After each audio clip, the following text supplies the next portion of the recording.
elle ne sort jamais avec moins de 12 cm au bout des pieds. Ingrid est styliste de mode. Elle a 35 ans, 3 enfants. Elle vit à Monaco. Et même à la maison, elle ne se déplace qu'en talons aiguilles. Ingrid, vous portez tout le temps les talons? Tout le temps. C'est-à-dire?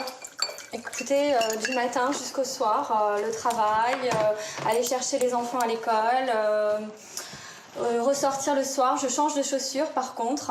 Là, les chaussures que je mets aujourd'hui, pour moi, c'est des chaussures de jour. Et c'est devenu un train de vie, ça fait partie de moi. La dame vient juste d'emménager et elle n'a pas encore eu le temps de ranger sa collection de talons, 70 paires. Toutes des chaussures de luxe, pas une paire, à moins de 600 €. Je suis passionnée de talons, j'aime les porter, j'aime les regarder. Je pense que c'est vraiment tellement féminin. De la même façon qu'on dit qu'une femme est représentée par sa chevelure, moi je pense qu'on est représenté par nos talons. C'est comme ça, pour se sentir belle, elle a besoin d'être perchée le plus haut possible. Je suis de taille moyenne, je ne suis pas très grande et je me sens effectivement beaucoup plus grande, beaucoup plus élancée. Ça m'inspire, je suis quand même fashion stylist, ça m'inspire énormément. En décidant quelles chaussures je vais porter, c'est beaucoup plus facile pour moi de m'habiller. Ingrid est sans doute un peu originale, mais elle est loin d'être la seule femme à succomber à cette passion. C'est même un phénomène de mode qui bat le pavé aujourd'hui. Impossible de manquer dans les rues les talons hauts, toujours plus hauts. Les talons, c'est vieux comme le monde. Ce qui est nouveau, c'est leur hauteur. Les créateurs inventent des chaussures dont les talons dépassent souvent les 15 cm. Il y a 5 ans, il était encore impensable d'en porter au quotidien. Trop vulgaire. Le vertige des talons était réservé aux croqueuses d'hommes. Le cinéaste Pedro Almodóvar en fit même l'argument d'un de ses films. Désormais, plus c'est haut, plus c'est beau. Et les femmes assument. Je me sens plus féminine, ça me donne une démarche plus chaloupée, plus sensuelle et ça me donne plus d'assurance. Ça change complètement une allure, ça relève une silhouette, j'adore. Ça change la démarche? Ça affine les jambes. Exactement. Et le miracle, c'est que ça plaît autant aux femmes qu'aux hommes.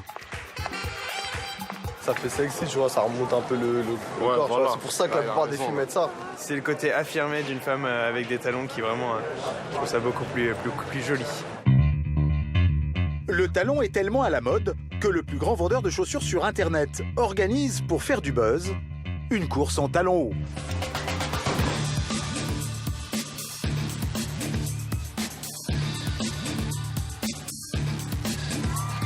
Il faut courir à s'en rompre les chevilles pour avoir une chance de gagner 3000 € de chaussures. Mais marcher avec des talons de plus de 5 cm, pour beaucoup de femmes, c'est un défi. Dans ce café du centre de Paris, chaque après-midi, des jeunes femmes payent pour apprendre à marcher. Cela leur coûte 35 € par séance. Imaginez 2 lignes qui partent de vos pieds et essayez de maintenir vos pieds sur ces 2 axes, d'accord? Ça va vous empêcher de croiser ou de balancer sur le côté, d'accord? Depuis 3 ans, Marie, ancienne journaliste économique, enseigne que la meilleure façon de marcher en talons, c'est de mettre un pied devant l'autre. Estelle qui a l'air tranquille dans ses bottes, là. Et de recommencer. Ses élèves sont avocates, traductrices, étudiantes. Mais pour les talons hauts, elles sont toutes débutantes. C'est vrai qu'aujourd'hui, une femme, on lui demande, même dans le milieu professionnel, finalement, d'être bien habillée, de se déplacer en talons. Et ça peut juste être un calvaire au quotidien.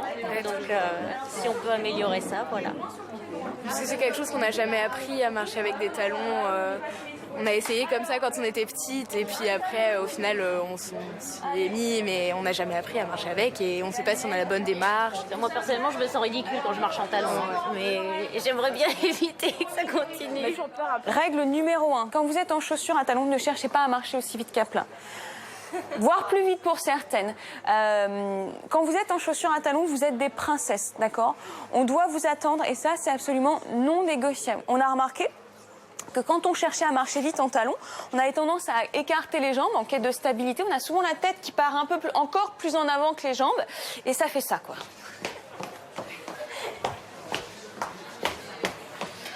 Ça, c'est ce que nous, on appelle le style TGV. Deuxième conseil, regardez droit devant. D'accord? J'en ai vu quelques-unes qui regardaient leurs chaussures pendant qu'elles marchaient. Et pour marcher comme une princesse, il y a même un secret. Hop, regardez la trajectoire de mes fesses, là. C'est pas mal, non? Hop, vous avez vu, je prends de la place avec mes fesses. C'est ça, rouler des fesses. Voilà. Bah, c'est pas mal, hein? Les talons aideraient donc les femmes à assumer leur féminité. Et du coup, pour emporter, certaines sont prêtes à prendre tous les risques. En digne obsessionnelle des hauts talons, Ingrid se rend régulièrement dans une boutique qui vend sa marque préférée, Christian Louboutin. C'est le chausseur des stars d'Hollywood. Ses modèles sont très chics, mais pas faciles à porter. Alors ça, c'est une chaussure d'evening, c'est pour sortir le soir. Et si, c'est compliqué à porter, mais avec de la chance, je resterai debout ou assise ce soir-là. Voilà. Pourquoi avec de la chance? Parce que sinon, si je commence à descendre les pentes de Monaco, vous êtes sûr que je suis sûre que je vais me casser la gueule. Cette paire de talons qu'Ingrid se met aux pieds est recouverte d'astrakan, une fourrure qui sert d'habitude à faire des manteaux de luxe. Leur prix, 2 000 €. Leur taille est vertigineuse, 16 cm. Mais ces chaussures que toute la jet set s'arrache ont pour la plupart un petit défaut, elles font mal aux pieds.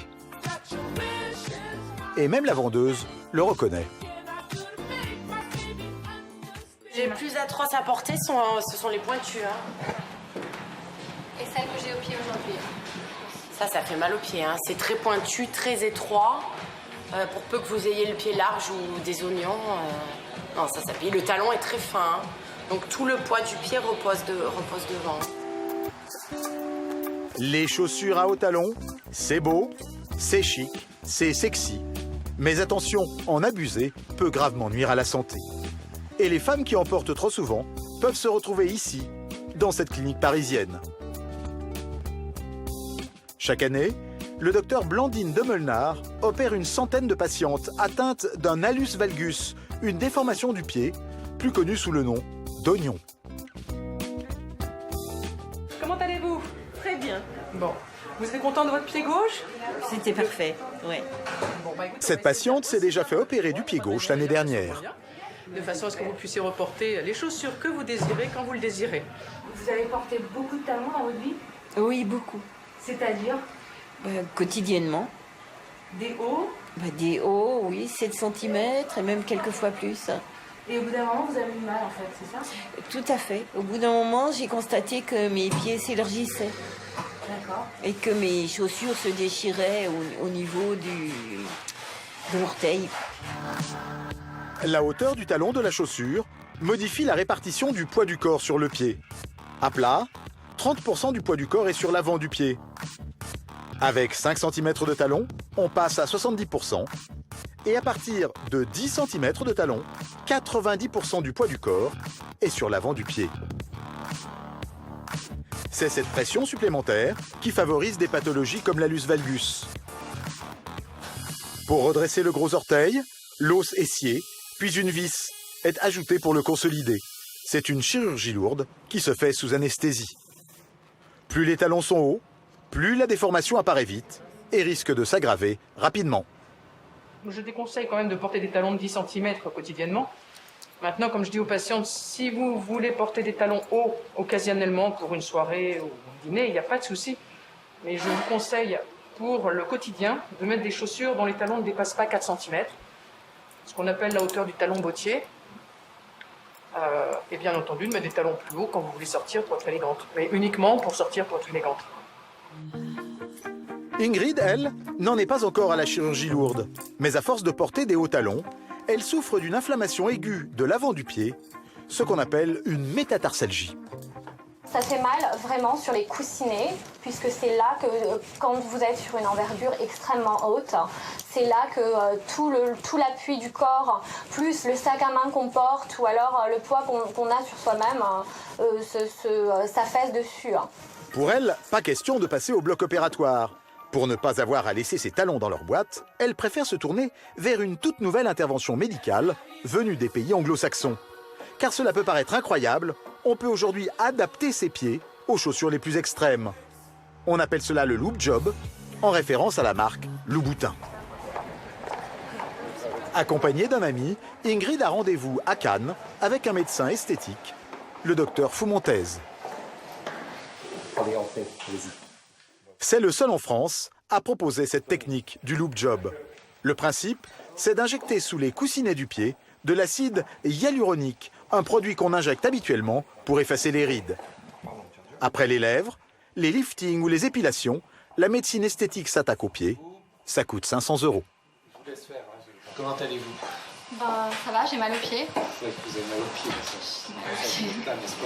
ça. Est-ce que ça va changer l'aspect de mon pied? Je sais que personne ne le voit, mais est-ce qu'il va y avoir une différence? Non, votre pied ne va absolument pas changer puisqu'on injecte moins d'1 millilitre.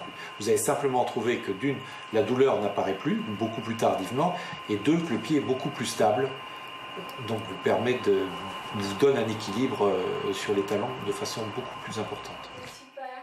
Le médecin est plus familier des injections anti-rides dans le visage que des interventions sur les pieds. Il a donc demandé de l'aide à un spécialiste, un podologue. Avant les injections, il fait un bilan de l'état de la voûte plantaire d'Ingrid et le résultat est effectivement préoccupant. Ses talons sont vraiment très très hauts, donc elle a une concentration de son poids sur l'avant du pied. Et au fil du temps, au fil de la journée, ça crée vraiment un déséquilibre très important. Donc elle est très atteinte. On peut dire qu'elle est très atteinte. Donc tout l'intérêt, ça va être d'injecter l'acide hyaluronique dans les zones où on a ce déficit d'appui pour niveler les pressions au sol. Le pied droit, donc sous M1, ça c'est pied gauche, pied gauche sous M1. C'est le podologue qui indique précisément au médecin les zones à injecter. Je vais piquer. Cette aiguille va servir à faire le pré-trou. Oui. Vous avez mal une seconde et après c'est fini. Okay. Je vous sens très détendu, c'est parfait. Continue, ne changez rien. Cette intervention médicale est censée être quasiment indolore. Respirez.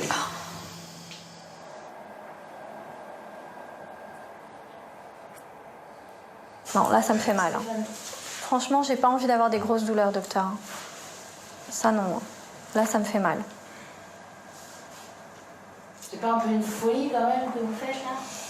Non, étant donné ce que j'ai investi dans mes chaussures, j'aimerais bien pouvoir continuer à les porter, donc... Non, c'est pas une folie. Pardon. Voilà. Après 15 minutes d'intervention, Ingrid repart comme elle est venue, sur ses 12 cm de talons. Voilà. Ça vous fait quoi, là, Ingrid? Ça change quelque chose? Non. Mais du moins, j'ai réussi à mettre mes chaussures et ça va. Voilà, elle repart sur ses talons. Je repars sur mes talons. Le traitement est censé faire effet dans les 48 heures et durer environ 6 mois. La technique est récente, il est donc encore trop tôt pour mesurer son efficacité et ses risques. Quelques semaines après ces injections, Ingrid a toujours mal aux pieds, mais apparemment pas de quoi la dissuader de continuer à porter ses talons vertigineux.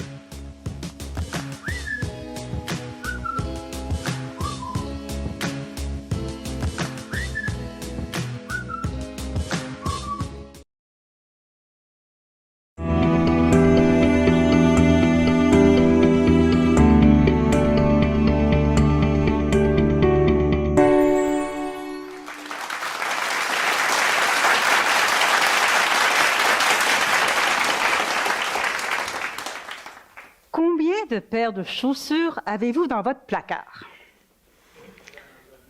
Je suis à peu près certaine, messieurs, que vous en avez moins que votre conjointe. Mesdames, 5 paires? 20 paires? 60 paires? 300 paires? Il semblerait que nous n'avons jamais la bonne paire ou qu'il nous manque toujours cette petite paire de stilettos pour aller avec la robe noire. Eh bien, cette relation particulière que nous avons avec les chaussures dure presque toute une vie, mais surtout, c'est qu'elle débute très tôt. Moi, quand j'étais petite fille, j'adorais fouiller dans le placard de ma mère pour enfiler ses plus jolis talons. Au son des clic-clac, clic-clac, clic-clac, j'avais l'impression de me transformer en une grande dame. J'étais vraiment bien loin de me douter que plus tard, ceci me permettrait de d'élaborer un programme et de publier un livre sur l'art de porter les talons hauts. Et c'est effectivement ma passion pour le mouvement, à travers mes 30 années de danse, de mime et de marionnette, qui me permet aujourd'hui d'accompagner les femmes, d'aider les femmes, des hommes aussi, je vais vous dire franchement, à retrouver contact avec leur pouvoir féminin, leur confiance en soi, à travers cet objet révélateur qui est le talon haut. Tout au long de mes recherches, j'étais quand même très surprise de constater à quel point, tout au long de son évolution, le talon haut a été fidèle témoin de son temps.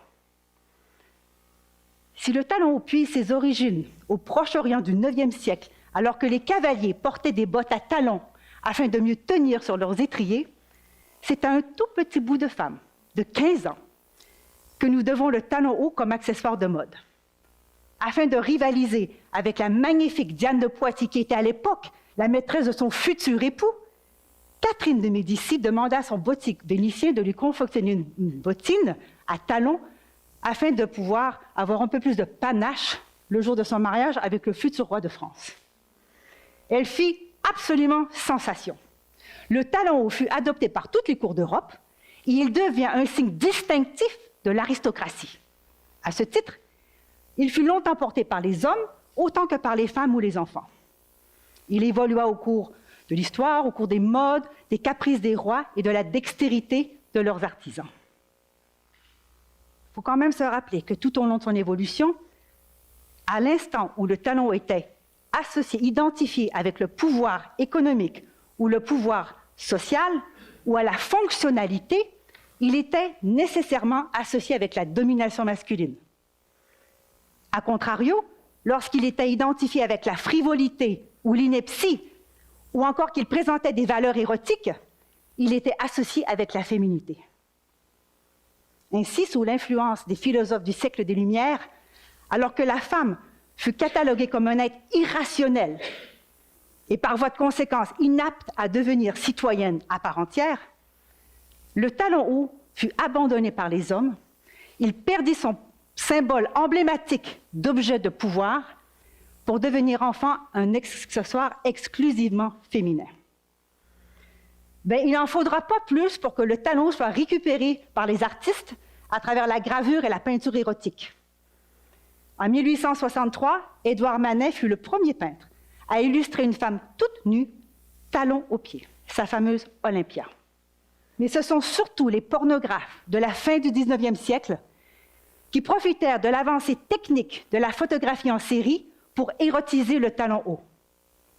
Leurs petites cartes postales en noir et blanc, où figurait leur modèle nu, talons aux pieds, circulaient secrètement sous les manteaux et éveillaient bien des désirs. Femme, nudité, talons hauts. La chaussure se charge d'érotisme et devient un puissant symbole sexuel. Alors, qu'est-ce qui fait que ce petit objet peut être qualifié ainsi d'objet sexuel? Mais il faut d'abord comprendre que la chaussure habille, ou plutôt déshabille le pied, qui de tout le corps féminin est la partie la plus érotisée. Voyons donc.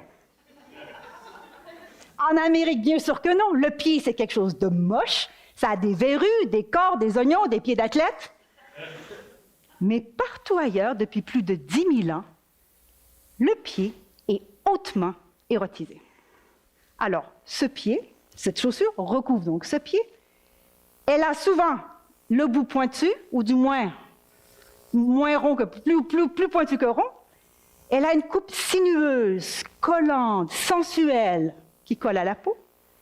Elle est souvent ornementée de boucles, de sangles, de rubans, de courroies. Et dans tous les cas, elle a un talon haut. Et plus le talon est haut, plus il est chargé d'érotisme.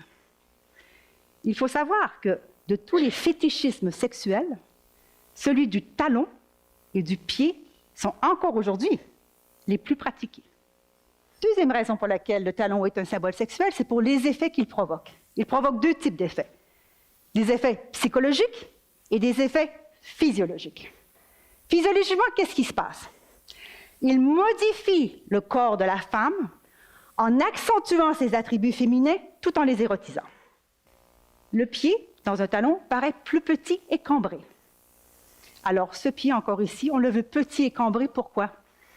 Depuis 10 000 ans, société occidentale, société orientale, sophistiquée ou primitive, le petit pied est valorisé.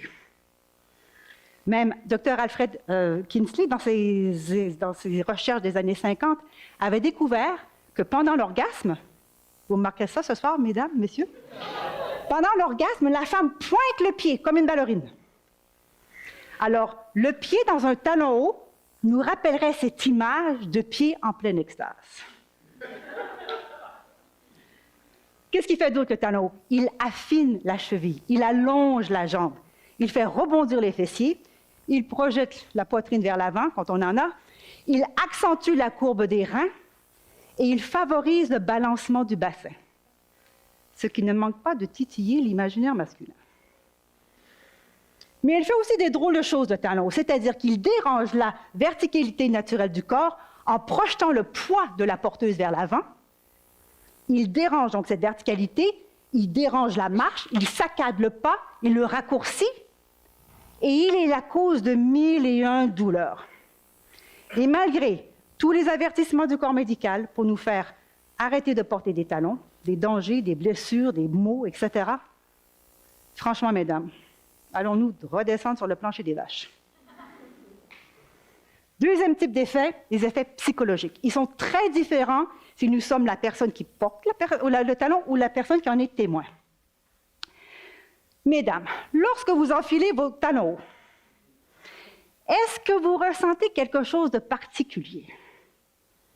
Il y a des femmes qui me disent « je me sens plus féminine, je me sens plus sexy ». Mais toutes les femmes de mon entourage, et surtout les centaines de femmes à qui je donne des formations, sont à peu près toutes d'accord pour dire que dès l'instant où elles enfilent leurs chaussures, elles sentent une espèce d'énergie monter en elles, une espèce de pouvoir, une espèce de confiance qui se développe, et que cette confiance, ce pouvoir-là, se traduit vraiment sous une forme d'assurance. Et consciemment ou non, cette assurance, elles vont le puiser au plus profond de leur énergie féminine. Contrairement à ce qu'on pourrait croire, peu de femmes achètent ou portent des talons dans le but de séduire ou de réveiller votre libido, messieurs. Les femmes achètent leurs talons souvent sur des coups de cœur, selon leurs humeurs, en forme de compensation ou de récompense. Mais elles les portent principalement pour elles-mêmes, pour le pouvoir qu'elles leur donnent. Côté masculin, c'est toute une autre histoire. Même s'il y a quelques-uns d'entre vous qui avouent ne pas être intéressés du tout par les talons, c'est correct. La plupart des hommes avouent finalement que le talon donc, réveille quelque chose chez eux. Hein? C'est-à-dire qu'en plus les modifications sur l'apparence qu'ils apprécient, c'est aussi cette nouvelle illusion apparente de fragilité et de vulnérabilité de la porteuse, ou complètement le contraire, cette assurance marquée qui agissent comme stimulants érotiques. Et c'est dans le cadre des pratiques sexuelles où le talon haut prend toute son ambivalence, parce que pour l'homme qui est sensible au talon, il peut réveiller soit son côté de domination, ou soit son côté de soumission. C'est d'ailleurs ce qui fait dire à certaines féministes que le talon sert finalement à assouvir les fantasmes masculins et à objectiver la femme. Mais elles n'ont pas tout à fait tort. Parce que si le talon était réservé à la stricte intimité des rapports amoureux, le problème serait complètement différent. Mais puisque le talon fait partie intégrante de la vie des femmes et qu'elles le portent autant dans le cadre de leur vie personnelle que dans le cadre de leur vie professionnelle, le danger survient à partir du moment où le message qu'elles souhaitent transmettre est mal compris, ou l'image qu'elles dégagent est mal interprétée. Le phénomène est d'autant plus criant, finalement, que nous assistons depuis quelques années au phénomène vraiment dévastateur de l'hypersexualisation, qui est vraiment véhiculé par la mode et les médias. Les designers ont outrageusement sexualisé leur création en empruntant les codes issus de la pornographie et en banalisant bien des formes de fétichisme.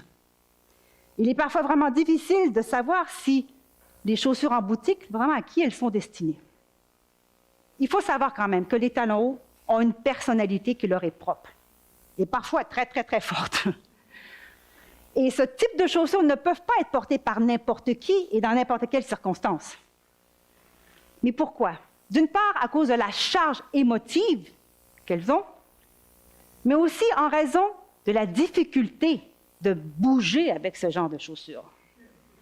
Puis je suis certaine que certains d'entre vous, peut-être même tout le monde, a été témoin au moins une fois dans son vie de voir une femme tituber difficilement ou marcher comme ça, ou marcher, bon, bref, beaucoup de difficultés à marcher en talons hauts. Et ce n'est pas toujours heureux. Et là, je vais vous illustrer donc cet exemple-là parce que Vivienne Westwood, qui est une designer britannique des années 70, qui a vraiment été très bonne pour nous donner, nous choquer finalement, elle a voulu transcender ce type de talons hauts, rigides, lourds, qui empêchent la mobilité, qui réduit la marche. Elle a voulu donc transcender pour vouloir insuffler un véritable pouvoir de domination à celle qui les porterait. Alors, elle a demandé à Naomi Campbell, qui était à l'époque la reine des podiums, de présenter sa collection. Elle n'a pas fait 10 pas avant de tomber. Ces exemples sont un peu extrêmes, mais il n'en demeure pas moins qu'au quotidien, la maladresse et le manque d'assurance en talons hauts sont facilement associés à la vulnérabilité, voire même à la soumission.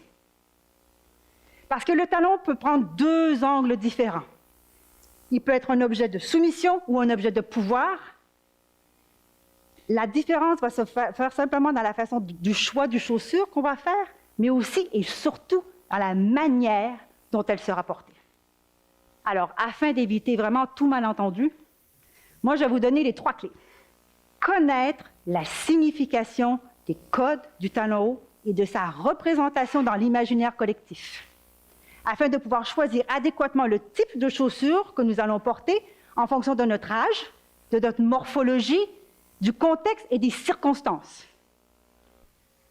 Développer ses compétences en tant que porteuse, en apprenant les techniques du port de talons hauts. Et ça s'apprend à travers un travail sur la posture, la démarche, l'attitude et l'allure, afin d'afficher une assurance gracieuse mais agile. Maîtriser l'étendue de son vocabulaire corporel, afin finalement de communiquer de façon claire et convaincante le message que l'on choisit de transmettre. Parce que sans ce travail de prise de conscience et sans ce travail sur soi, on laisse le champ ouvert à toute critique et surtout à toute personne qui continue de croire qu'une femme en talons hauts est un être irrationnel, disponible sexuellement, ou que sa valeur n'est égale qu'à sa capacité à susciter le désir. Le talon haut est un formidable et précieux outil de communication.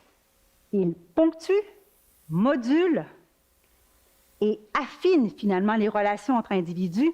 Il influence les rapports que nous avons avec les hommes et les femmes. Mais parce qu'il est si étroitement associé à la séduction, à la sexualité et aujourd'hui à la pornographie, il est essentiel de pouvoir décider de la représentation que nous souhaitons donner de nous-mêmes.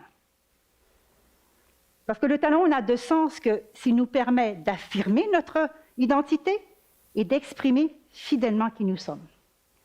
Je crois sincèrement que le talon haut est en train de devenir un symbole d'affirmation d'une féminité nouvelle, revendiquant des valeurs plus humanistes et plus universelles. Et comme bien des femmes, on choisit souvent de porter des talons hauts, déjà pour renverser notre rôle de subalterne, pour renforcer notre confiance, pour même affirmer notre autorité, avancer dans nos carrières. La femme actuelle, la femme de la Renaissance au carré, n'a pas besoin de talons hauts pour s'affirmer ou pour vivre sa féminité. Mais moi, je suis convaincue que si nous devons choisir de porter des talons hauts, on devrait choisir de saisir le pouvoir original et emblématique que la petite Catherine de Médicis a fait naître il y a plus de 400 ans. Alors, symbole sexuel paradoxal ou contradictoire, attribut féminin, accessoire de mode, Le talon haut, objet de soumission, objet de pouvoir. C'est à chacun de vous de décider. Merci.